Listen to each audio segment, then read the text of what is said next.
नमस्कार विद्यार्थी मित्रांनो, competitive exam tricks with Nagesh sir चॅनलवरती मी तुमचा भाव तुमचा अगदी मनापासून स्वागत करतो. बाप रे, पाठीमागच्या व्हिडिओला तुम्ही दिलेल्या प्रतिसादाने तुम्ही माझं मन, माझं काळीज, माझ्या किडन्या, माझं सगळं फुफ्फुस बिपोस सगळं काय मित्रांनो जिंकून घेतलेलं आहे. ओके, आज सकाळ सकाळी व्हिडिओ तुमच्यासाठी बनवायला लागलो. एकदम फ्रेश माइंड आहे, तुम्ही सुद्धा फ्रेश माइंडने हा व्हिडिओ बघा. तर चला मग व्हिडिओला आपण सुरुवात करूया. टान टान. ओके, बघा, बऱ्याच मुलांची कमेंट आली, सर मध्ययुगीन भारत राहिले, मध्ययुगीन भारत राहिले, मध्ययुगीन भारत राहिले. ओके, माझं पण राहिले. चला तुमच्यासोबत आता रिव्हिजन करूया. ओके, ठीक आहे. बघा, मध्ययुगीन भारत काढताना ती नोट्स वगैरे आहेत ना, ते त्याच्यावरती काढणं, स्केचनं काढणं जरा मला वेळ लागेल असं वाटलं. मग म्हटलं चला शेवटी मी माझं अक्षर तुम्हाला दाखवायचं धाडस केलं. ओके, आय थिंक तुम्हाला माझं अक्षर समजेल. नाही समजलं तर टेन्शन घेऊ नका, अजिबात टेन्शन घेऊ नका. मी इथं तुम्हाला एक्सप्लेन करणारच आहे. फक्त व्हिडिओ स्किप न करता शेवटपर्यंत बघा, तुमचे सगळे डाऊट तिथं क्लिअर होतील याची हमी मी देतो. समजतंय? Okay, number 2 point. Okay, PDF sir, PDF द्या सर, पीडीएफ द्या. अरे भावानो, आता कसं सांगू तुम्हाला. बघा, मी टेलिग्रामला नाही, माझा नंबर नाही, माझं व्हॉट्सअप नाही, मी इंस्टाला नाही, मी कुठंच नाही. ओके, माणसांना प्रसिद्धी खूप हवीच असते आणि माझं पूर्ण उलटं आहे बाबा. मला प्रसिद्धी आवडत नाही, मला पब्लिसिटी आवडत नाही. त्यामुळं मी कोणाला नंबर बी देणार नाही आणि काहीच नाही. त्याबद्दल मला माफ करा. ओके, मोठ्या मनाने माफ करा. आता इथं आलोय मी तुमच्यासाठी आलोय. ओके, चला व्हिडिओ सुरुवात करताना तुमचे प्रश्न. सर माझं भरत राहिले, डोंट वरी. सर माझं मध्ययुगीन भारत होईल का? Don't worry. सर एवढा कमी वेळात लक्षात राहील का? Don't worry. सर यातनं प्रश्न पडेल का हो? डोंट वरी. सगळ्या गोष्टी इथं क्लिअर होणार आहेत, कारण मी रिव्हिजनच असं तुमचं घेणार आहे. समजतंय? तर चला व्हिडिओला आपण सुरुवात करूया. तर बघा मित्रांनो, मध्ययुगीन भारत वन लाईनर. मध्ययुगीन भारत वन लाईनर. बघा, स्टार्टिंगला काय झालं, 3 मुख्य तुर्की आक्रमण आपल्यावरती झाली. ओके, पहिले होते मोहम्मद बिन कासिम यांचं, दुसरं होतं मोहम्मद गझनी यांचं, तिसरं होतं मोहम्मद घोरी यांचं. ओके, ठीक आहे. प्रश्न आपल्याला कशावरती पडला, कसा विचारला जातो बघा. भारतावर प्रथम आक्रमण कोणी केले? भारतावर प्रथम आक्रमण करणारा पहिला तुर्कस्तानी कोण? त्याचं नाव आहे Mohammed bin Qasem. Mohammed bin Qasem. Okay, भारतावर ज्यावेळेस आक्रमण केले त्यावेळेस इराणचा राजा कोण होता? अल हिजाज. कोण होते? अल हिजाज. बघा, मी महत्वाचंच घेणार आहे. ओके, उगाच स्टोरी जास्त लांबवत बसणार नाही. ओके, चला. भारतावर आक्रमण सिंध येथे राजा दहिसर होता. ओके, ठीक आहे, एवढं काही महत्वाचं वाटत नाही मला. मोहम्मद गझनीबद्दल बघा, महत्वाचे फॅक्ट बघा. त्याने 17 आक्रमण टोटल केली. ओके, गझनी हे एक साम्राज्याचं नाव होतं, लक्षात ठेवा. ओके, गझनीचा शासक कोण होता? अलब्तगीन हा शासक होता. त्याला मारून मोहम्मद गझनी शासक झाला. Point clear? ओके, तो यायचा आपल्याकडून, सगळ्या मूर्ती बिर्ती आहेत ना ते नासधूस करायचा, त्यामुळे त्याला मूर्तिभंजक सुद्धा म्हटलं जायचं. ओके, फॅक्ट आहे, लक्षात ठेवा. रिपीट. सोमनाथ मंदिर त्याचं कितवं आक्रमण होतं? 16वं आक्रमण होतं. आणि जाट विरुद्ध त्यांचं कितवं आक्रमण होतं? 17 विरुद्ध होतं. आता स्टोरी सांगत बसलं तर कसं होतं बघा. मोहम्मद गझनी ज्यावेळेस सगळी मालमत्ता सगळी लुटून चालला होता त्यावेळेस जाट त्यांच्या आडवे आले पहिल्या स्टार्टला. मग त्यांनी त्यातली निम्मी त्यांची मालमत्ता म्हणजे काय संपत्ती वगैरे ती चोरून घेऊन गेले. मग शेवटी मोहम्मद गझनीला राग आला, मग त्यांनी जाटाविरुद्ध आक्रमण केलं. स्टोरी आपल्याला लक्षात ठेवायची नाही. मी स्टोरी थोडक्यात सांगेन आणि फॅक्ट सांगेन आणि लवकर कव्हर करण्याचा प्रयत्न करेन. चालते का? चालते. चला पुढं. रिपीट. ह्याच्यामधला वन लाईनर. भारतावर प्रथम आक्रमण करणारा तुर्कस्तानी कोण? मोहम्मद बिन कासिम. 2 one liner. मोहम्मद गझनी सोमनाथ मंदिरावर आक्रमण केलं, ते किती होतं? 16 होतं. किंवा व्यक्ती ओळखा म्हणून दिलं जाईल. मृत म्हणजे होता तो गझनीचा शासक होता. त्याने 17 आक्रमणे केली, सोमनाथ मंदिर लुटले, जाट विरुद्ध आक्रमण केले. असा व्यक्ती कोण? तर त्याचं नाव आहे Mohammed Ghazni. Point clear? Point clear. Okay. Okay, Mohammed Ghori लक्षात ठेवा. मोहम्मद घोरी. बघा, सेकंड नंबर पॉईंट आहे मोहम्मद घोरी. बघा, मोहम्मद घोरींच्या आयुष्यामधल्या मेन जे आहेत लढाई लक्षात ठेवायच्या आहेत. बघा, ताराईंचं युद्ध. ओके, पहिलं झालं 1191ला. साल विचारणार नाही, टेन्शन घ्यायचं नाही. मोहम्मद घोरी पहिलं युद्ध झालं 1191ला, दुसरं झालं 1192ला, तिसरं झालं चंदावरचं युद्ध. ओके, लक्षात ठेवा. मी काय साल लिहिलं नाही कारण ते विचारत नाही कधी. मोहम्मद घोरी. ताराईंचं पहिलं युद्ध कोणाकोणाचं झालं हो? मोहम्मद घोरी आणि पृथ्वीराज चव्हाण. मोहम्मद घोरी आणि पृथ्वीराज चव्हाण. कोण विन झाले? पृथ्वीराज चव्हाण विन झाले. लक्षात ठेवा. ताराईंचे दुसरे युद्ध कोणाचे झाले? मोहम्मद घोरी आणि पृथ्वीराज चव्हाण. कोण विन झाले? मोहम्मद घोरी विरुद्ध विन झाले. लक्षात ठेवा. मोहम्मद घोरींचा पराभव कोणी केला होता? लक्षात ठेवा. वन लाईनरला विचारू शकतात. भीमदेव सेकंड द्वितीय त्यांनी मोहम्मद घोरीचा पराभव केला होता. Point clear? क्लिअर. चंदावरचं युद्ध कोणाकोणाच्या झालं? मोहम्मद घोरी आणि जयचंद यांच्यामध्ये झालं होतं आणि मोहम्मद घोरी त्याच्यामध्ये विन झाला. लक्षात ठेवा. मी स्टोरी सांगत बसत नाही मित्रांनो, कारण स्टोरी खूप मोठी आहे. आपला व्हिडिओ 1 तासाचा होऊन जाईल आणि तेवढा वेळ काय तुम्ही बघणार नाही, कारण तुम्हाला इतर अभ्यास करायचा असेल असं मला असं वाटते. Point clear? क्लिअर. चला, हा एक प्रश्न कंबाईनला येऊन गेला होता. दिल्लीचा शासक कोण होता? ऐबक, सिंध प्रदेशचा कुबाचा आणि बंगालचा मोहम्मद बख्तियार. Okay okay. दिल्लीची सुलतानशाही बघा. चला, याच्यावरती मी वन लाईनर रिपीट करतो. बघा, तारांचे युद्ध प्रथम कोणाकोणाच्यात झालं? मोहम्मद घुरी आणि पृथ्वीराज चव्हाण. कोण विन झालं? पृथ्वीराज चव्हाण. तारांचे द्वितीय युद्ध कोणाकोणाच्यात झालं? मोहम्मद घुरी आणि पृथ्वीराज चव्हाण. कोण विन झालं? मोहम्मद घुरी. Point clear? ओके. मोहम्मद घुरी यांना कोणी हरवलं? भीमदेव द्वितीय. मोहम्मद घुरी यांना कोणी हरवलं? भीमदेव द्वितीयने हरवलं. असं वन लाईनर डायरेक्ट आपल्याला विचारू शकतात. Point clear? ओके. चला, दिल्लीची सुलतानशाही, आयोगाचा आवडता प्रश्न. दिल्लीची सुलतानशाही त्याच्यावरती कुणी कुणी राज्य केलं होतं, त्यांच्यातले ज्या राज्य होते ते आपण क्रमाक्रमाने घेणार आहोत. आणि त्यातले जे काही शासक होते ते आपण पटकन लक्षात ठेवणार आहोत. कसं लक्षात ठेवायचं? मे होणार, टेन्शन अजिबात घ्यायचं नाही. Point clear? ओके. चला, दिल्लीची सुलतानशाही म्हणजे दिल्लीच्या गादीवर राज्य कसं कसं कुणी कुणी केलं बघा. गुलाम वंश होता, खिलजी वंश होता, तुघलक वंश होता, सय्यद वंश होता आणि लोधी वंश होता. कधी कधी याचा क्रम लावा असा सुद्धा प्रश्न पडलेला आहे. रिपीट, कधी कधी याचा क्रम लावा असा सुद्धा प्रश्न पडलेला आहे. मग कसं लक्षात ठेवायचं? गुलखिले, गुलाम, गुल खिले, तो. बघा, बरं लक्षात ठेवा, यात काय मित्रांनो यात अवघड आहे. ह्यात ट्रिक्स करत बसाल तर तुम्ही म्हणशाला काय हीच पूर्ण लेक्चर ट्रिक्स होऊन जाईल. Point clear? हे सोप. फक्त लक्षात ठेवा, पहिल्यांदा गुलाम वंशाला, नंतर खिलजी वंशाला आणि नंतर तुमचा तुघलक वंशाला. Point clear? क्लिअर. चला पुढं. हां, बघा आता पहिल्यांदा आपण कुतुबुद्दीन ऐबक यांच्याबद्दल बघूया काय माहिती. त्याने बघा गुलाम वंशाची स्थापना केली. रिपीट, ते वन लाईनर इथंच पडणार आहे. गुलाम वंशाची स्थापना कोणी केली? कुतुबुद्दीन ऐबक. पहिला मुस्लिम राज्यकर्ता दिल्लीच्या गादीवर बसला, त्याचं नाव काय? रिपीट, पहिला मुस्लिम राज्यकर्ता दिल्लीच्या गादीवर बसला, त्याचं नाव काय? कुतुबुद्दीन ऐबक. वन लाईनरला प्रश्न असाच होणार आहे. राजधानी त्यांनी लाहोर या ठिकाणी नेली. हे काय एवढं महत्त्वाचं नाही. जास्त दान करणारातून त्यांना होता म्हणून त्यांना लाख बक्ष असं म्हटलं जायचं. कुणाला? कुतुबुद्दीन ऐबक यांना. ओके. कुतुब मिनारचे काम त्यांनी सुरू केले पण पूर्ण त्यांनी केलं नाही. पूर्ण केलं अल्तमशनं. पूर्ण काम कोणी केलं? अल्तमशनं केलं. लक्षात ठेवा, यांच्या काळात ज्या मशीद होत्या त्या मशिदीवरती बऱ्याच वेळा विचारलं जाते. कोणती मशीद होती? व 2.5 दिवसाची झोपडी. ओके, 2.5 दिवसाची झोपडी आणि कुवत उल इस्लाम ह्या त्या मशीद आहेत त्यांच्या. मग यांचं ती घोड्याचा खेळ असतो चौगण नावाचा. आपण बघा काय मला म्हणतं ते आठवणा, ते घोड्यावर बसतात बघा आणि काठीनं असं ती चेंडू असा ढकलतात पुढं.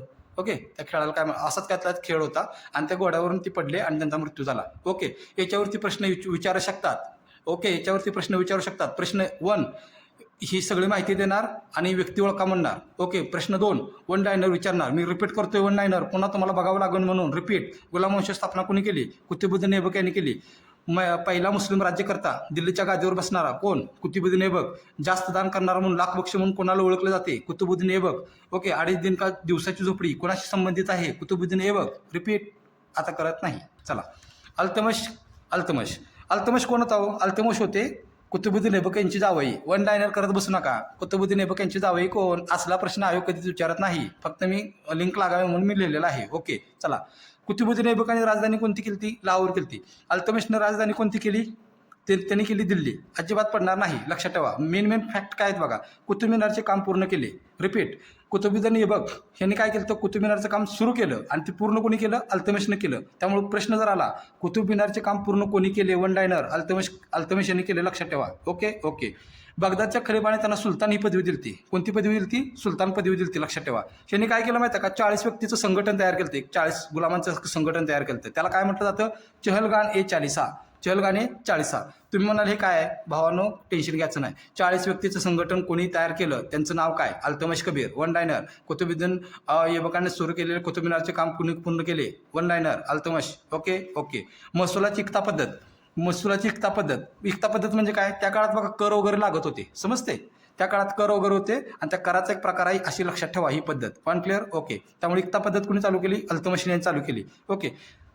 त्यांच्या काळात नाणी होती टंका चांदीचं आणि जितळ तांब्याचं नाणं होतं. हे काही पडणार नाही. ह्यातलं वन लाईनर रिपीट करतोय. रिपीट बघा, राजधानी दिल्लीला नेली अल्तमश. कुतुब मिनारचं काम पूर्ण केलं अल्तमश. 40 गुलामांचं संघटन केलं अल्तमश आणि महसुलाची पद्धत कुणी चालू केली? Altamash. Point clear? Okay. I think तुमच्या पूर्ण लक्षात आलं असेल. ओके. चला पुढं. रजिया सुलतान ही कोण होती? अल्तमशची मुलगी होती. लक्षात ठेवा, रजिया सुलतान अल्तमशची मुलगी होती. मग भारताची पहिली व शेवटची मुस्लिम महिला राज्यकर्ती होती. म्हणजे गादीवर येणारी पहिली महिला राज्यकर्ती कोण होती? रजिया सुलतान होती. हाच वन लाईनर आयोगानं बऱ्याच वेळा विचारतात किंवा आपण जे आपल्या सेंट्रलची एक्झाम विचारतो ना त्याच्यावरती हाच प्रश्न बऱ्याच वेळा विचारतो. ओके. पर्दा पद्धतीचा त्याग केला. बघा, यांच्याबद्दल मी थोडक्यात माहिती माहिती सांगायचं तर रजिया सुलतान कसे होते, म्हणजे पुरुषांचा पेहराव वगैरे करायचा आणि ते त्या काळातील लोकांना आवडत नव्हतं वगैरे. मग ते का आवडत नव्हतं, कसं आवडत नव्हतं, त्यांना मारलं कसं, काय झालं हे आपल्याला सध्या तर महत्त्वाचं नाही. ओके, चला पुढं. बलबन. बलबन बघा, अल्तमशच्या 40 गुलामाच्या, मग काय म्हणलं बघा इथं, अल्तमशनं काय केलं हो, 40 गुलामाचं संघटन तयार केलं. रिपीट, अल्तमशनं काय केलं, 40 गुलामांचं संघटन तयार केलं, बरोबर. मग या 40 गुलामाच्या संघटनेमधला एक गुलाम होता बलबन. म्हटलं बलबन कोण होता, ह्या 40 गुलामाच्या संघटनेचा एक गुलाम होता बलबन. ओके, मग बलबननं काय केलं, रक्त व लोह नीती. आता ही काय मित्रांनो सांगत बसत नाही, फक्त एवढंच लक्षात ठेवा, रक्त व लोह नीती ही कुणी अवलंबली, तर बलबननं अवलंबली, लक्षात ठेवा. 40 गुलामाच्या संघटनेची समाप्ती कुणी केली, बलबननेच केली. Point clear. Okay. Aamir Khusro हा एक खूप मोठा संगीतकार होता, याच्या दरबारात होता, कोणाच्या, बलबनच्या. Point clear. ओके. आणि बलबन काय करायचा, स्वतःला देवाची सावली समजायचा, स्वतःला देवाची सावली समजायचा. Point clear. क्लिअर. आणि बलबनने एक उत्सव चालू केला, नवरोज उत्सव. ओके, नवरोज उत्सव चालू केला, कोणी केला, बलबनने चालू केला. रिपीट. आता तुम्ही म्हणाल याच्यावरती प्रश्न बघा, प्रश्नाचे 3 टाईप आहेत. एक तर तुम्हाला ही सगळी माहिती दिली जाईल. ओके, रक्त लोह नीती चालू कोणी केली, 40 गुलामाच्या संघटनेची समाप्ती कोणी केली, नवरोज उत्सव सुरू कोणी केला, आणि स्वतःला देवाची सावली कोण समजत होता, बलबन. ओके. किंवा वन लाईनर विचारू शकतात, वन लाईनर मी इथंच घेतोय, रक्त व लोह नीती सुरू करण्याचं नाव काय, बलबन. 40 गुलामाच्या संघटनेची समाप्ती करणाऱ्या व्यक्तीचं नाव काय, बलबन. स्वतःला देवाची सावली समजणाऱ्या व्यक्तीचं नाव काय, बलबन. नवरोज उत्सव चालू करणाऱ्या व्यक्तीचं नाव काय, Balban. Okay. Okay. Point clear. किल. ओके, थोडा श्वास घ्या. ओके. ओके, चला, परीक्षा जवळ आल्या, तुमच्यामुळे माझं पण रिव्हिजन होते, माझ्यामुळे तुमचं पण होते, बरं वाटतं यार. चला, खिलजी वंश. खिलजी तर होते ते जलालुद्दीन खिलजी, जलालुद्दीन खिलजी. आणि हे यांचं वैशिष्ट्य काय होतं माहिती आहे का, हे खूप म्हणजे असं म्हणजे सेन्सिटिव्ह व्यक्तिमत्व होतं, म्हणजे मुंगीला पण इजा होणार नाही याची काळजी ते घ्यायची, असे मत एका लेखकानं व्यक्त केलं होतं, बर्नी नावाच्या. Point clear. ओके, चला पुढं. यांच्यावरती प्रश्न येणार नाही बरं का, अजिबात येणार नाही, टेन्शन घेऊ नका. प्रश्न मेन येणार आहे ते तेवढंच आपण घेऊया. अल्लाउद्दीन खिलजी. बघा, जलालुद्दीन खिलजीचा पुतण्या जर म्हणलं तर जलालुद्दीन खिलजी, पण सॉरी, खिलजी घराण्याचे संस्थापक जर म्हणलं तर Jalaluddin Khilji. Point clear. Clear. आणि अल्लाउद्दीन खिलजी, जलालुद्दीन खिलजीचा पुतण्या. बघा, अल्लाउद्दीन खिलजीने काय केलं, दक्षिण भारतावर स्वारी करणारा फर्स्ट सुलतान. बघा, रिपीट, दक्षिण भारतावर स्वारी करणारा फर्स्ट सुलतान कोण, अल्लाउद्दीन खिलजी. सैनिकांना निश्चित वेतन सुरू केले, कोणी, अल्लाउद्दीन खिलजी. सैनिकांची भरती सुरू केली, कोणी, अल्लाउद्दीन खिलजी. घोड्यांना दाग देण्याची प्रथा सुरू केली, कोणी, अल्लाउद्दीन खिलजी. दाग देणं म्हणजे तुम्हाला माहिती आहे का, ती सरकारी शेळ्या आणि ते म्हैशी मिळते बघा, त्यांच्या कानात बिल्ल असते, ती बिल्ल, त्या आपण बिल्ल ठेवतो, त्या काळात ती घोड्यांना दाग द्यायची. ओके. ओके, चला. शेतीचा 50% कर फिक्स केला, आणि त्यांनी एक बाजार व्यवस्था तयार केली, तिचं नाव होती शहाना ई मंडी. काय नाव होतं, शहाना ई मंडी. Point clear. ओके. अलेक्झांडर द्वितीय म्हणून त्यांना ओळखलं जात होतं. ओके. ओके. बघा, अल्लाउद्दीन खिलजींवरतीच किती वन लाईनर तयार होतात बघा. रिपीट, अल्लाउद्दीन खिलजीवरती किती वन लाईनर तयार होतात बघा. पहिला वन लाईनर, दक्षिण भारतावर स्वारी करणारा पहिला सुलतान कोण, अल्लाउद्दीन खिलजी. तयार झाला. ओके. सैनिकांना निश्चित वेतन व सैनिकांची भरती करणारा शासक कोण, अल्लाउद्दीन खिलजी. दुसरा वन लाईनर झाला. तिसरा, शहाना ई मंडी पद्धत, बाजाराची चालू करणाऱ्या व्यक्तीचं नाव काय, Allauddin Khilji. Point clear. Okay. Alexander द्वितीय म्हणून कोणाला ओळखलं जात होतं, Allauddin Khilji. Point clear. Okay. Point clear. Okay. Qutubuddin Mubarak, स्त्रियांची वस्त्रे घालून दरबारात यायचा. ओके, हे काय विचारणार नाही, सोडून द्या. नासिरुद्दीन खुसरो खान, गियासुद्दीन तुघलकने हत्या केली, हे पण काय विचारणार आहेत, त्यामुळे मी काय घेत बसत नाही. आमिर खुसरो फेमस व्यक्तिमत्व आहे. त्यांनी काय केलं बघा, सतार या वाद्याचा शोध लावला, कुणी, आमिर खुसरो यांनी. ओके. तोताये हिंद म्हणून त्यांना ओळखलं जात होतं, कुणाला, आमिर खुसरोला. त्यांनी एक ग्रंथ लिहिला, तुघलकनामा, कुणी लिहिला, आमिर खुसरोनी. आणि लैला मजनू साहित्य कशावर आहे हे काय तुम्हाला सांगायची गरज नाही, आम्ही लहान असताना पण म्हणजे ऐकायचा शब्द मिळायचा तो, लैला मजनू. ओके. म्हणजे हे कोण, हे डीप प्रेम करणारे, काय आहे, डीप प्रेम करणारे दोघं आहेत. ओके, जाऊ द्या पुढं. चला, आमिर खुसरो समजलं तुम्हाला. बघा, रिपीट, तुम्ही म्हणणार प्रश्न कसा येईल सर, मी सांगतो ना, हे तुम्हाला सेंटेन्स विचारतील. ओके. सतारवाद्याचा शोध, तोताये हिंद, ग्रंथ तुघलकनामा, लैला मजनू साहित्य, आणि त्याच्यावरून व्यक्ती ओळखा. ओके. मग ती व्यक्ती कोण आहेत, आमिर खुसरो आहेत. समजतंय. ओके. तुम्ही म्हणाल एवढं कॉन्फिडेंटली कसे सांगता, 7 वर्ष अभ्यास आहे मित्रांनो, 7 वर्ष 8 वर्ष याच्यामध्येच आहे मी, त्यामुळे आयोगाचा माइंडसेट काय आहे, PYQ अनालिसिस काय आहे, सगळ्या गोष्टी बघितलेल्या आहेत, त्यामुळे तुमचा मी ताप हलका करण्याचं काम करतोय. समजतंय. ओके. चला पुढं. तुघलक घराणे संस्थापक कोण होते, गियासुद्दीन तुघलक. तुम्ही म्हणाल मग इथं कसं विचारू शकता आयोग माहिती आहे का, खिलजी वंश एका बाजूला, तुघलक वंश एका बाजूला, आणि पाठीमागचं बघितलं आपण कुठला, गुलामवंश एका बाजूला आणि त्याचं संस्थापक एका बाजूला देणार, समजते, आणि त्याच्या जोड्या लावा. एवढा साधा सिंपल प्रश्न असणार. पण लय महत्वाचा आहे. साधा सिंपल प्रश्न जरी असला तर तो चुकायचा नाही, कारण एक साधा प्रश्न तुमचा चुकला तर तुम्हाला स्पर्धेतून आउट. मग तुम्ही पुन्हा मग घरी जाणार, राहायला म्हणणार मी फेल हो गया मी दोबारा फेल हो गया. ओके, असं जर करायचं नसेल तर पूर्ण कॉन्सन्ट्रेट इथंच करा. समजते? ओके, चला मुद्द्याकडे वळूया. ओके, गियासुद्दीन तुघलक घराण्याचा संस्थापक. ओके, पदवी गाजी मलिक. अंगावर लाकडी मंडप कोसळून मृत्यू झाला त्यांचा. कोणाचा? गियासुद्दीन तुघलक यांचा. अंगावर लाकडी मंडप कोसळून मृत्यू झाला. त्याने काय केलं? पाटबंधारे व कालव्याची निर्मिती केली. ओके, तुघलकाबाद किल्ला बांधला, पोस्ट व्यवस्था सुरू केली आणि जुलमी कर रद्द केले. बघा, गियासुद्दीन तुघलकाबद्दल तीनच महत्त्वाचे वाक्य लक्षात ठेवा. तुघलक घराण्याचा संस्थापक कोण? गियासुद्दीन तुघलक. Point clear. अंगावर लाकडी मंडप कोसळून कोणाचा मृत्यू झाला म्हणजे असं सेंटेन्स देणार, व्यक्ती ओळखा म्हणणार. समजते. पोस्ट व्यवस्था सुरू केली कोणी? गियासुद्दीन तुघलक यांनी. Point clear. चला पुढं.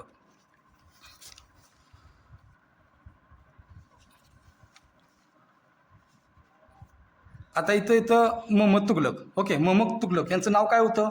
जोन खान. मोहम्मद तुघलक यांचं नाव काय होतं? जोन खान नव्हतं, लक्षात ठेवा. यांना पागल राजा म्हणून ओळखले जात होते. काय? पागल राजा म्हणून ओळखले जात होते. अचाट कल्पनांचा राजा म्हणून सुद्धा ओळखले जात होते. यांचा आता निघाल्याचा विषय तर मी वैशिष्ट्य सांगतो. यांच्या कल्पना खूप छान होत्या, म्हणजे असं करूया तसं करूया, पण त्यांचं ती काय म्हणते त्याला, म्हणजे अंमलात येत नव्हत्या. ओके, त्यामुळे त्यांना अचाट कल्पनांचा राजा किंवा पुरुष असं म्हटलं जात होतं.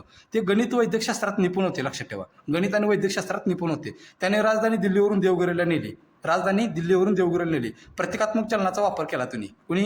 मोहम्मद बिन तुघलक यांनी, लक्षात ठेवा. ओके, इब्न बतुता यांच्या दरबारात होता. कोण? इब्न बतुता. रिपीट. तुम्ही म्हणाल सर याच्यावरती वन लायनर कसा येईल? टेन्शन घ्यायचं नाही, मी वन लायनर इथंच घेतो. बघा, पागल राजा म्हणून कोणाला ओळखले जात होते? मोहम्मद बिन तुघलक. ओके, अचाट कल्पनांचा राजा म्हणून कोणाला ओळखले जात होते? मोहम्मद बिन तुघलक. गणित वैद्यकशास्त्रात निपुण होते आणि प्रतिकात्मक चलनाचा वापर करणारे राजाचं नाव काय? मोहम्मद बिन तुघलक. Point clear. चला, फिरोजशाह तुघलक. मोहम्मद बिन तुघलकचा चुलत भाऊ. ही आपण क्रम बघतो ना, ते नातेवाईकाचं बरं का. हे त्याचे सत्तेवर येताना हे त्याला मारलं, त्याने त्याला मारलं, असं खूप लांब स्टोरी आहे. ओके, खूप लांब स्टोरी. आपल्याला स्टोरी नाही लक्षात ठेवायची, आपल्याला फॅक्ट लक्षात ठेवायचे, आपल्याला पटकन पास व्हायचं आहे.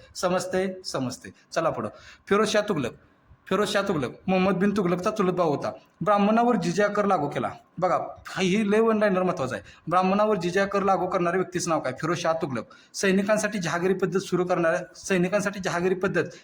व्यक्तीचं नाव काय? फिरोजशाह तुघलक. बघा, सैनिकांचं पाठीमागं पण आपण बघितलं. काय बघितलं? भरती आणि पगार कोणी केला? अल्लाउद्दीन खिलजीने. आणि सैनिकांसाठी जहागिरी पद्धत कोणी सुरू केली? फिरोजशाह तुघलकने. कन्फ्यूज व्हायचं नाही. ओके. याच्या काळात सर्वात जास्त गुलाम होते असं म्हटलं जायचं. कोणाच्या काळात? फिरोजशाह तुघलक यांच्या काळात. Point clear. ओके, हे काय बाकीचं लक्षात ठेवू नका. तुघलक घराण्याचा शेवटचा राजा कोण? नासिरुद्दीन.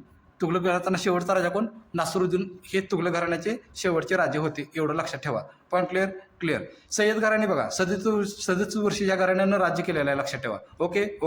खिजर खान कोण होते? सय्यद घराण्याचे संस्थापक होते. मी काय म्हटलं? जोड्या लावाल हा प्रश्न असा विचारला जातो, त्यामुळे काय लक्षात ठेवा. तुम्हाला सर एवढं लक्षात राहणार नका ठेवू. एकच कुठलं तर लक्षात ठेवा, त्याच्यावरून जोडी लावा. आयोगाच्या जोड्या आताच्या बघितल्या तर एका जोडीनं बऱ्याच जोड्या लागतात. Okay, point clear. Mubarak Shah स्वतःची नाणी वापरली. मुबारक शहाने काय केलं? स्वतःची नाणी वापरली. खिजर खां यांच्याबद्दल एक महत्त्वाचं स्टेटमेंट आहे. मोहम्मद पैगंबरांचा वंश स्वतःला समजायचे. ओके, कोण? खिजर खां. त्यामुळे 2 स्टेटमेंट जर दिली आणि व्यक्ती जर ओळखा म्हटलं तर खिजर खां कसं ओळखणार तुम्ही? सय्यद घराण्याचा संस्थापक कोण आणि मोहम्मद पैगंबरांचा वंश स्वतःला समजायचे अशी व्यक्ती कोण? तर खिजर खान आहेत, लक्षात ठेवा. Point clear. ओके, आता सय्यद घराण्याचा शेवटचा सुलतान कोण? आलमशहा. आणि आलमशहाला काय केलं? बहलो लोधीने मारले आणि लोधी घराण्याची स्थापना झाली. रिपीट. आलमशहाला काय केलं? बहलो लोधीने मारले आणि लोधी घराण्याची स्थापना झाली. ओके, चला तर आपण लोधी घराणे या ठिकाणी बघणार आहोत. त्या अगोदर जरा थोडासा श्वास घेतो. एवढा उत्साह तुम्ही विचार कराल कुठून आला? तुमच्या प्रेमातून आला. कारण यार एवढ्या कमी वेळामध्ये तुम्ही एवढा सपोर्ट केला आहे ना, मला न बघता, मला म्हणजे न हे करता, म्हणजे हे म्हणजे अविस्मरणीय आहे, लक्षात ठेवा. Point clear. ओके, लोधी घराणे बघा. बहलो लोधी घराण्याचा कोण होता? संस्थापक होता. बहलो लोधी लोधी घराण्याचा संस्थापक होता, लक्षात ठेवा. ओके, मग त्यांनी काय केलं हो, पंजाबचा सुभेदार म्हणून त्यांनी काम केलं. काय केलं? पंजाबचा सुभेदार म्हणून त्यांनी काम केलं. समजतंय? ओके, त्यामुळे तो रिपीट वन लाईनर तुम्हाला कसा विचारू शकतात, लोधी घराण्याचा संस्थापक कोण? रिपीट, लोधी घराण्याचा संस्थापक कोण? तर होते बहलोल लोधी, लक्षात ठेवा. Point clear? Okay, I think he fact तुम्हाला सगळ्या समजल्या असतील. ओके, पुन्हा कन्फ्यूज व्हायचं नाही की हे कसं आलं, ते कसं आलं, ते कसं आलं, ते कसं आलं, अजिबात नाही. या ठिकाणी मी एकदम सुटसुटीत व्यवस्थित घेण्याचा प्रयत्न करतोय. Point clear? क्लिअर. चला पुढं बघा, सिकंदर लोधी म्हणजे काय बघा. आता बघा, याच्यामध्ये आपण दोन महत्त्वाच्या फॅक्ट बघणार आहोत. बघा, सिकंदर लोधी आग्रा शहर वसवले. वन लाईनर, आग्रा शहर कुणी वसवले? सिकंदर लोधी. आग्राला राजधानी बनवले, कुणी बनवले? सिकंदर लोधी. आणि गुलरुखी नावाने कविता करायचा. काय नाव? गुलरुखी नावाने कविता करायचा. कोण त्यांचं नाव? सिकंदर लोधी, लक्षात ठेवा. त्यांचं नाव काय? Sikandar Lodhi. Point clear? Clear. तुम्ही म्हणाल की याच्यावरती प्रश्न कसा पडतो? याच्यावरती प्रश्न एकदम सोपा पडतो, लक्षात ठेवा. मी रिपीट करतोय, हे 3 तुम्हाला सेंटेन्स देणार आणि व्यक्ती ओळखा म्हणून तुम्हाला देणार. Point clear? क्लिअर. चला, इब्राहिम लोधी, लोधी घराण्याचा शेवटचा राजा. बघा, इब्राहिम लोधी कोण होते? लोधी घराण्याचा शेवटचा राजा होते Ibrahim Lodhi. Direct one liner आला तर ठीक आहे. इब्राहिम लोधीबद्दल एक वाक्य खूप स्टेटमेंट महत्त्वाचं आहे, लक्षात ठेवा. पानिपतची जी लढाई झाली ना, पानिपतची लढाई, ती इब्राहिम लोधी आणि बाबर यांच्यामध्ये झाली. काय मी म्हटलं? रिपीट, पानिपतची जी लढाई झाली ती इब्राहिम लोधी आणि बाबर यांच्यामध्ये झाली. ओके, आणि मग याच्यामध्ये विन कोण झालं? याच्यामध्ये विन कोण झालं तुम्ही कमेंटमध्ये सांगा, कारण तुम्हाला बऱ्याच वेळा तुम्ही वाचले. काय आता कमेंटमध्ये सांगता, इथे मी टिक मार्क केलेलेच आहे. ओके, त्यामुळे त्यामध्ये विन बाबर झाले, लक्षात ठेवा. Point clear? क्लिअर. चला, मुघल साम्राज्य. पुढचं आहे आपलं मुघल साम्राज्य. मुघल साम्राज्यावरती बऱ्याच वेळा आयोगाने प्रश्न विचारलेला आहे. मुघल साम्राज्यावरती आयोगाने बऱ्याच वेळा प्रश्न विचारलेला आहे. तर ते कसं लक्षात ठेवायचं बघा तुम्ही. ओके, बाबर बघा, मुघल राज्याचा संस्थापक होता. बाबर कोण होते? मुघल राज्याचे संस्थापक होते. त्यांना कलंदर म्हणून ओळखलं जायचं. त्यांना काय करायचं? कलंदर म्हणून ओळखलं जायचं. Point clear? क्लिअर. पहिले आक्रमण भिरा या ठिकाणी केलं. पहिले आक्रमण भिरा या ठिकाणी बाबर यांनी केलं. Point clear? क्लिअर. बघा, बाबर यांच्याबद्दलच्या लढाई आहेत ना, त्या लढाई खूप महत्त्वाच्या आहेत. रिपीट, बाबर यांच्याबद्दलच्या काही लढाई आहेत ना, त्या लढाई खूप महत्त्वाच्या आहेत. बघा, पानिपतची लढाई आहे, खानवा लढाई आहे, चंदेरी लढाई आहे, घाघरा लढाई आहे. पानिपतची लढाई कोणाकोणाची झाली? बाबर आणि इब्राहिम लोधी. ओके, विन कोण झाले? बाबर. खानवा लढाईत विन कोण झाले? बाबर. चंदेरी लढाईत विन कोण झाले? बाबर. आणि घाघरा लढाईत युद्ध कोण झाले? आपले युद्ध सॉरी घाघरा युद्धात विन कोण झाले? बाबर झाले. Point clear? ओके, पानिपतची लढाई कोणाकोणाच्यात? बाबर आणि इब्राहिम लोधी. खानवा लढाई बाबर आणि राणा संगा. ओके, चंदेरी लढाई बाबर आणि मेदिनी राय. आणि घाघरा युद्ध बाबर आणि अफगाण. Point clear? ओके. आता इथं काय महत्त्वाचे आहेत? समाधी त्यांची काबूल या ठिकाणी आहे. बघा, समकालीन शक्तिशाली राजा. बाबर यांचे समकालीन शक्तिशाली राजा कोण होता? कृष्णदेवराय होते, लक्षात ठेवा. बाबर यांनी काय केलं? सर्वप्रथम तोफखान्याचा वापर केला. ही बऱ्याच वेळा विचारलेलं, लक्षात ठेवा. त्यामुळे बाबर यांच्यावरती वन लाईनर जर आले तर कोणकोणते येतात बघा. मुघल राज्याचा संस्थापक कोण? उत्तर बाबर. सर्वप्रथम तोफखान्याचा वापर कोणी केला? उत्तर काय? बाबर. पानिपतची लढाई कोणाकोणाची झाली? बाबर, इब्राहिम लोधी. Point clear? तुम्ही म्हणाल सर हे लक्षात राही ना, मी आहे ना. बघा, आता हे लक्षात कसं ठेवते बघा. पाणी, खानू, चंदेरी आणि घागरा. ओके, चंदेरी म्हणजे आपण चंदा, लक्षात ठेवा. चंदा म्हणजे काय? पैसा. म्हणजे आता वाक्य कसं म्हणते बघा. पाणी पिया खाना खाया चंदा लेके घर गया. रिपीट, पानी पिया खाना खाया चंदा लेके घर गया. रिपीट, पानी पिया खाना खाया चंदा लेके घर गया. रिपीट, पानी पिया खाना खाया चंदा लेके घर गया. ओके, आता एवढ्या वेळा रिपीट केले. आता तुम्ही जरा मनातल्या मनात रिपीट करा, म्हणजे ती पटकन लक्षात राहून जाईल. Point clear? ओके. हुमायून बघा, हुमायूनचा जो ग्रंथ आहे गुलबदन बेगम. आता गुलबदन बेगम हुमायूनची बहीणच होती, लक्षात ठेवा. त्यामुळे बहिणीनं भावाचा ग्रंथ लिहिला, असं लक्षात ठेवा. ओके, गुलबदन बेगम कोणता ग्रंथ लिहिला? हुमायून हा ग्रंथ लिहिला. Point clear? क्लिअर. यांच्या काळातील लढाई तेवढं लक्षात ठेवा. देवरा युद्ध झालं, चौसा युद्ध झालं आणि कनौज युद्ध झालं. कोणाच्या काळात? हुमायूनच्या काळात झालं. देवरा युद्ध कोणाकोणाच्यात? हुमायून आणि शेरशाह सूरी. बघा, ह्यांची सगळी जी युद्ध आहेत ना, ती शेरशाह सूरीसोबतच झाल्यात, लक्षात ठेवा. कोणासोबत झाली? शेरशाह सूरीसोबत झालीत. Point clear? समजते का मी काय म्हणतोय ते? समजते आय थिंक. ओके, देवरा युद्ध, हुमायून शेरशाह सूरी, हुमायून शेरशाह सूरी आणि हुमायून शेरशाह सूरी. चला, पहिलं युद्ध देवरा तेवढे हुमायून जिंकलेलं आहे, बाकीचे जे युद्ध आहेत ते शेरशाह सूरीने जिंकलेले आहेत. Point clear? क्लिअर. चला पुढं. आता इथं बघा, इथे वन लाईनर पाठीमागच्याच मी काढलेले आहेत. जिजिया कर लागू केला कोणी? फिरोजशाह तुघलक यांनी. आणि जिजिया कर रद्द केला कोणी? अकबर यांनी. रिपीट, जिजिया कर लागू केला कोणी? फिरोजशाह तुघलक यांनी. आणि जिजिया कर रद्द केला कोणी? अकबर यांनी. बिरबल असं जर विचारलं, बिरबलाचं नाव काय होतं? तर त्यांचं नाव होतं महेश दास. आणि तानसेन यांचं नाव काय होतं? त्यांचं नाव होतं राम पांडे. त्यांचं नाव काय होतं? राम पांडे. इथं दिसते का बघा. बिरबल यांचं नाव काय होतं? महेश दास. तानसेनचं नाव काय होतं? राम पांडे. ओके, जिजिया कर लागू कोणी केला? फिरोजशाह तुघलक. आणि जिजिया कर रद्द कोणी केला? Akbar. Point clear? Clear. Okay. Shershah सुरीबद्दल महत्त्वाची फॅक्ट बघा. सूर घराण्याचा ते संस्थापक होता. Point clear. त्यांनी फरीद हे त्यांचं मूळ नाव होतं. ओके. रुपया हे नवीन नाणे त्यांनी पहिल्यांदा चलनात आणले. ओके. जहागिरी देणं बंद केलं आणि पद्मावतची रचना केली. तोफेचा गोळा चुकून लागला आणि त्यांचा मृत्यू झाला. कोणाचा? शेरशाह सुरी. त्यामुळे ही सेंटेन्स जर दिली तोफेचा गोळा लागून कोणाचा मृत्यू झाला तर ते आहेत शेरशाह सुरी, लक्षात ठेवा. किंवा रुपया नवीन नाणे चलनात आणले ते कोण आहेत तर ते आहेत Shershah Suri. Point clear. Okay. चला. अकबर यांच्याबद्दल काय काय महत्त्वाच्या गोष्टी आहेत तेवढं आपण बघूया. पानिपतचं दुसरं युद्ध झालं बैरम खान आणि हेमू यांच्यामध्ये झालं, लक्षात ठेवा. ते कोणाच्या काळात झालं? अकबरांच्या काळात झालं. गुलाम प्रथा समाप्त केली, तीर्थ यात्रा कर समाप्त केला, जिजिया कर समाप्त केला. हे जे म्हणजे पॉझिटिव्ह गोष्टी आहेत बघा इथं. ओके. ते म्हणजे अकबराचे आहेत, अकबर राजेच्या काळात घडलेल्या आहेत असं आपण इथं लक्षात ठेवू शकतो. ओके. हल्दीघाटी युद्ध कोणाच्या काळात झालं? अकबर आणि राणा प्रताप. हल्दीघाटी युद्ध कोणाच्या काळात झालं? अकबर आणि राणा प्रताप यांच्या काळात झालं, लक्षात ठेवा. नवरत्नाचा दरबार कोणाच्या काळात भरत होता? अकबरांच्या काळात भरत होता. फतेपूर सिक्री राजधानी कोणी बनवली? अकबरांनी बनवली, लक्षात ठेवा. अकबरनामा ग्रंथ कोणी लिहिला? अबुल फजल. बघा. तुगलकनामा ग्रंथ कोणी? त्यांची बहीण गुलबदन बेगम. ओके. आणि अकबरनामा ग्रंथ कोणी? अबुल फजल. तुम्ही म्हणाल सर लक्षात ठेवा. कसं लक्षात ठेवा? बघा, इथं पण अ आहे आणि इथं पण अ आहे. बस वरनं तुम्ही लक्षात ठेवू शकता. Point clear. आता तिसरा पॉईंट येतो जहांगीर. बघा, जहांगीरना काय म्हटलं जात होतं? अर्ध जग जिंकणारा. या न्यायी राजा होता. चित्रकलेचा सुवर्णकाळ, डायरेक्ट वन लाईनर. चित्रकलेचा सुवर्णकाळ कोणाच्या काळाला म्हटले जाते तर जहांगीराच्या काळाला म्हटले जाते, लक्षात ठेवा. गुरु अर्जुन देव यांना फाशीची शिक्षा दिली कुणी? जहांगीर यांनी.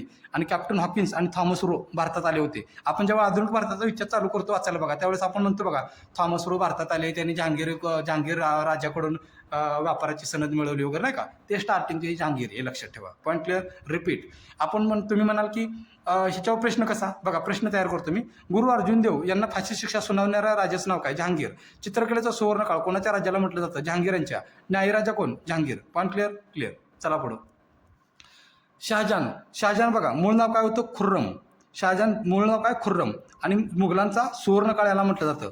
यांच्या काळाला मुघलांचा सुवर्णकाळ. बघा, चित्रकलेचा सुवर्णकाळ जहांगीर आणि मुघलांचा सुवर्णकाळ शहाजहान. Point clear. ओके. यांच्या काळात बघा वास्तुकला भरभराटीस आली. यांच्या काळात काय झालं? वास्तुकला भरभराटीस आली होती, लक्षात ठेवा. मग कोणकोणत्या वास्तू होत्या हो? ताजमहल होता, लाल किल्ला होता, जामा मशीद होती, मोती मशीद होती, नगिना मशीद होती. ओके. मयूर सिंहासन बनवले होते कुणी? शहाजहान. म्हणजे वास्तुकला म्हटलं तर तुम्हाला शहाजहान ही पॉईंट आठवला पाहिजे.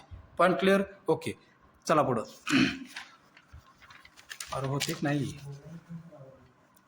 आता येते औरंगजेब. आता काय येते मित्रांनो? औरंगजेब येते, लक्षात ठेवा. औरंगजेबाचं उपनाव काय होतं? आलमगीर. त्यांना जिंदा पीर सुद्धा म्हटलं जात होतं. ओके. औरंगजेब स्वतः विणावादक होता मित्रांनो. ओके. औरंगजेब स्वतः विणावादक होता. त्यांनी नवरोज उत्सव बंद केला. रिपीट. त्यांनी नवरोज उत्सव काय केला? बंद केला. जिजियाकर त्यांनी सुरू केला आणि मोती मशीद बांधली, लक्षात ठेवा. काय केलं? दिल्ली या ठिकाणी त्यांनी मोती मशीद बांधली आणि बीबी का मकबरा सुद्धा बांधला. कुणी? औरंगजेब यांनी, लक्षात ठेवा. Point clear. एवढं तुम्ही लक्षात ठेवू शकता. विजयनगर साम्राज्य. आता विजयनगर साम्राज्य बघा, संस्थापक कोण आहेत? हरिहर आणि बुक्क. हरिहर आणि बुक्क. मग हरिहर आणि बुक्क कोण होते? भाऊ होते, लक्षात ठेवा. आता फक्त IMP फॅक्ट आपण घेतोय, लक्षात ठेवा. इथं विजयनगर साम्राज्य जे होतं ना ते 4 वंशात आपलं डिवाइड झालं. म्हणजे त्याचं कुठले? संगमवंश, सालुवंश, तुलुआ वंश आणि अरविडू वंश. ओके. त्यातले हे तुम्हाला एका बाजूला दिलं जाईल आणि एका बाजूला त्यांचे संस्थापक दिले जातील. एवढंच लक्षात ठेवा. हा प्रश्न विचारला तर जोडायला लावायला पडू शकतो. ओके. म्हणजे कसं बघा, संगमवंश यांची स्थापना कोणी केली? हरिहर बुक्क. ते स्वतःच होते. ओके. संगम त्यांच्या वडिलांचं नाव होते, लक्षात ठेवा. Point clear. ओके. मग संगमवंशात हरिहर बुक्कचा प्रथम मुलगा, द्वितीय मुलगा, बुक्क यांचा प्रथम मुलगा, द्वितीय मुलगा असे येऊ शकतात, लक्षात ठेवा. पण आपण काय करायचं? जे महत्त्वाचं आहे मी तेवढंच आता घेतो. ओके. जास्त फापड बसारा घेत बसत नाही. ओके. चला. संगमवंश संस्थापक कोण? हरिहर व बुक्क. ओके. सालुवंश संस्थापक कोण? नरसिंह. ओके. तुलुआ संस्थापक कोण? वीर नरसिंह. इथं कन्फ्यूज होऊ नका. सालुवंश संस्थापक नरसिंह, तुलुआ संस्थापक वीर नरसिंह. ओके. हा संगमवंशामधला हा पॉईंट खूप महत्त्वाचा आहे बघा. मी याला IMP करतो. देवराय द्वितीय सर्वात प्रतापी राजा होता संगमवंशातला. Point clear. ओके. उपाध्या बघा, गजवेटकर, हिमादी देवराय असं त्यांना म्हटलं जात होतं. अब्दुल रझाक यांच्या काळात भारतात आला होता, लक्षात ठेवा तुम्ही. ओके. ब्रह्मसूत्र या ग्रंथावर त्यांनी भाष्य केलं होतं. कोणी? देवराय सेकंड. Point clear. त्याच्यानंतर येतं कृष्णदेवराय. आता कृष्णदेवरायबद्दल तुम्हाला बरीच माहिती असेल. काय होतं, विजयनगर साम्राज्यातील सर्वात पराक्रमी राजा. विजयनगर साम्राज्यातील सर्वात पराक्रमी राजा. त्यांना उपाधी कुठली होती हो? आंध्रभोज आणि आंध्र पितामहा. आंध्रभोज आणि आंध्र पितामहा यांच्या दरबारात अष्टदिग्गज होते, लक्षात ठेवा. काय म्हटलं मी? यांच्या दरबारात अष्टदिग्गज होते आणि तेलुगू साहित्याचा सुवर्णकाळ यांच्या काळात होता. कुठलं तेलुगू साहित्य? अमुक्तमाल्यदा, जामवंती कल्याणम आणि ह्या ज्या ग्रंथ आहेत, लक्षात ठेवा, ते कृष्णदेवरायांचे ग्रंथ आहेत, लक्षात ठेवा. Point clear? ओके. त्यामुळे कन्फ्यूज अजिबात व्हायचं नाही. ते स्वतः कवी होते. हजाराव विठ्ठल स्वामी मंदिर त्यांनी बांधले. ओके. याच्यावरती वन लाईनर मी तयार करतोय, तुम्ही बघा, मनातल्या मनात उत्तर द्या. विजयनगर साम्राज्याचा पराक्रमी राजा कोण? कृष्णदेवराय. अमुक्तमाल्यदा व जामवंती कल्याणम हे ग्रंथ कोणाच्या काळातले? कृष्णदेवरायांचे. नंतर तेलुगू साहित्यात सुवर्णकाळ कोणाच्या काळाला म्हटलं जातं? कृष्णदेवरायांच्या. Point clear? क्लिअर. ओके. नंतर आहे शेवटचा अरविडू वंश. त्याचे संस्थापक होते तिरुमल. त्याचे संस्थापक कोण होते? Tirumal. Point clear? Clear. Okay. त्याच्यानंतर आहे शेवटचं आपलं बहमनी साम्राज्य. बहमनी साम्राज्याचे संस्थापक कोण? हसन गंगू. ओके. राजधानी गुलबर्गा या ठिकाणी नेली. जिजिया कर माफ केला. तुम्ही म्हणा सगळीकडे जिजिया आलं, नका टेन्शन घेऊ. आपण जे महत्त्वाचं आहे तेवढंच लक्षात ठेवा. बहमनी साम्राज्य संस्थापक कोण? हसन गंगू. ओके. ह्यातलं महत्त्वाचं काय आहे का? मोहम्मद शहा द्वितीय नाही. ओके. चला, मग हे बहमनी साम्राज्य होतं ना, त्यातलं महत्त्वाचं लक्षात ठेवा एवढं. हे बाकीचं काही तुम्ही नका बघू, उगाच तुमच्या वेळ डोक्याला ताप होईल, कारण एवढं पडणार पण नाही. मी एवढं सांगतो तुम्हाला, बहमनी साम्राज्याचे जेव्हा तुकडे झाले त्यावेळेस एक होतं गोवळकोंडा, विजापूर राज्य, अहमदनगर आणि वराडची इमादशाही. ओके, इमादशाही. मग इथं बऱ्याच वेळा आयोगानं हा प्रश्न बघा तुम्हाला रिपीट दिसेल. एका बाजूला असलेले गोवळकोंडा, विजापूर, अहमदनगर आणि वराड. मग गोवळकोंड्याच्या ठिकाणी दुसऱ्या बाजूला कुतुबशाही, आदिलशाही, निजामशाही आणि इमादशाही. हे प्रश्न तुम्हाला वन लाईनर आपल्या जोड्या लावायला हा प्रश्न विचारू शकतात. Point clear? ओके. यांच्यामधलं एक लक्षात ठेवा, मोहम्मद शाह तृतीय. बघा, यांना उपाधी दिली होती ख्वाजा शहा. निकीतील काय ते निकीतील यात्री निकीतीन हा एक यात्री आहे, लक्षात ठेवा. यांच्या काळामध्ये भारतात आला होता, लक्षात ठेवा. त्यामुळे काय एवढं नका लक्षात ठेवा. आणि यांचा जो वजीर होता तो होता मोहम्मद गवान. मोहम्मद गवान नाव लक्षात ठेवा, तुम्ही बऱ्याच वेळा ऐकलं असाल. ओके. मोहम्मद शाह तृतीयचा एक वजीर होता, त्याचं नाव होतं मोहम्मद गवान. Point clear? मग मोहम्मद गवानाने काय केलं? बिदरला शिक्षणाचं केंद्र बनवलं.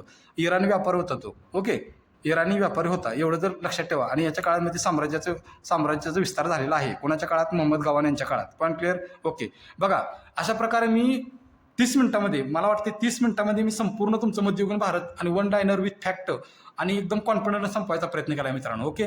माझ्या गडबडीमध्ये मी का घेण्याचा प्रयत्न करतो? कारण मला माहिती आहे की डाटा भरपूर असल्यामुळे जास्त बोलावं लागते. समजते का? डाटा भरपूर असल्यामुळे जास्त बोलावं लागते. ओके. त्यामुळे अजिबात व्हिडिओ स्किप करायचा नाही.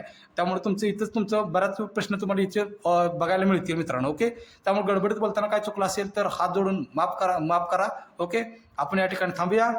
धन्यवाद. चॅनलला लाईक करा, सबस्क्राईब करा आणि शेअर करायला अजिबात विसरू नका. जय हिंद, जय महाराष्ट्र.